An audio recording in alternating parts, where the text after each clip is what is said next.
I'm Carrie Heller, Executive Director of University College, and today I'm talking with Ed Fitzgerald, Director of the Social Work Program here at IU East. Ed, can you tell me a little bit about the social work program?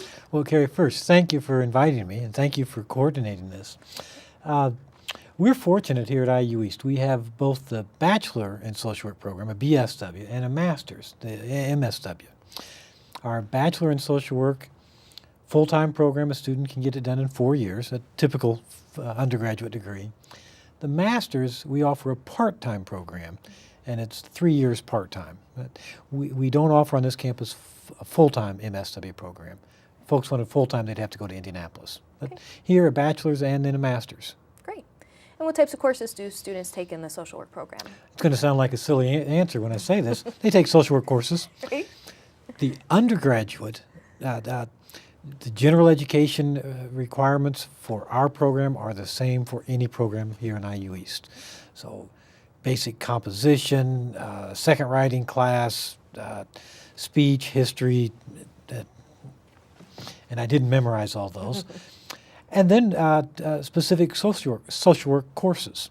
We have students have a background in psychology, a background in sociology, but they spend about not quite half their time in social work specific courses. Okay, great. What type of practical experiences can students get while they're a student? It's not only what kind can they get. In our programs, both at the bachelor and master's level, what kind must they have to graduate? So in our undergraduate program, our bachelor program, students will have 2 practicum experiences. And a practicum is assigned work in the community at an agency. We have one of the junior year and one of the senior year. Different agencies. And our idea is students will go to the agency and work, participate as an employee, some are paid, most are not, to learn how we actually practice social work. So it's more than just, I know the theories. For us, that's a nice start. So you know the theories, you know the information, now what? So one is a junior and one is a senior. In our master's level program, we also have 2 practicums. One in the second year of a part-time program, and then the second practicum is a year-long one, the final entire year. And again, because in our field, knowing the information just isn't enough. You have to be able to do something with that information. Sure. And then what types of jobs do students get in the social work field?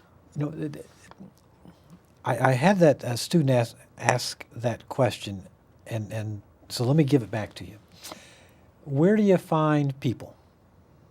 That's a question. Now, come on, Miss Interviewer. This is. I'm interviewing you now. Schools, hospitals. Where else? Where else? Keep it general.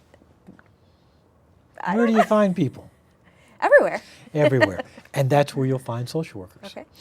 And so we work with people who have problems. What kind of problems? Well, it depends. And so you can find social workers at birth. We're in hospitals. We work in neonatal units. We're not the nurses, but we're working with the families. We're making certain that when that child and parent leave, they have the resources they need and they're connected, and that they have ways to get back to the hospital for follow-up services and that type of thing. We're at the other end of life, at death. We work in hospices. We work in nursing homes. And then all the places you find people in between, some that you mentioned, schools. We work at Head Start centers. We work in First Steps. We work at mental health centers, probation departments. We're not always called social workers in those different environments. If I work in the Department of Children's Services, I'm called a family case manager. What am I doing? I'm doing social work.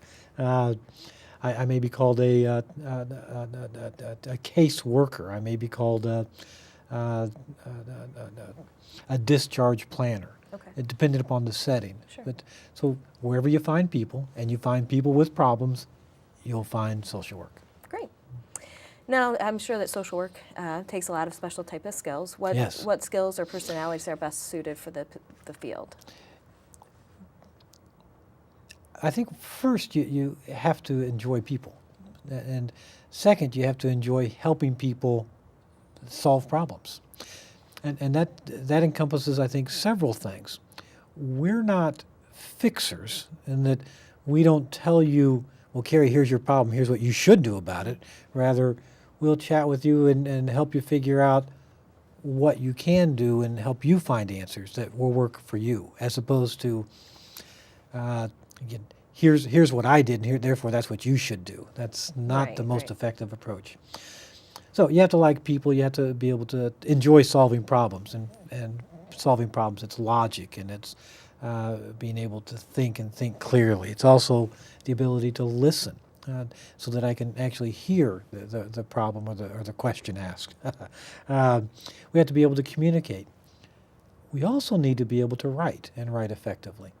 The reports that we make impact other people's lives. And so if I write a sentence to a judge and I have misspelling, spellings in my sentence, if I have poor grammar, if my verb doesn't agree with the noun, if I have the wrong tense, a judge will interpret that, and the consequence doesn't fall to me, the writer, it falls to the person I wrote about. And we need to be very effective in our written communication. So not all of our folks come to us with the ability to write effectively, or to listen effectively, or to communicate effectively. That's part of why we have so many social work classes. That's what we do. And we're preparing people to use themselves to help somebody else. Great. Well, thank you so much for talking with me today. That's a lot of great information. I'm sure the students will want to learn more about the program. If they have questions, they're welcome to call. Well, they'll call you, they'll call me, they'll somehow show up here at IU East, and we'll be happy to answer other questions that they have. Great. Thank you.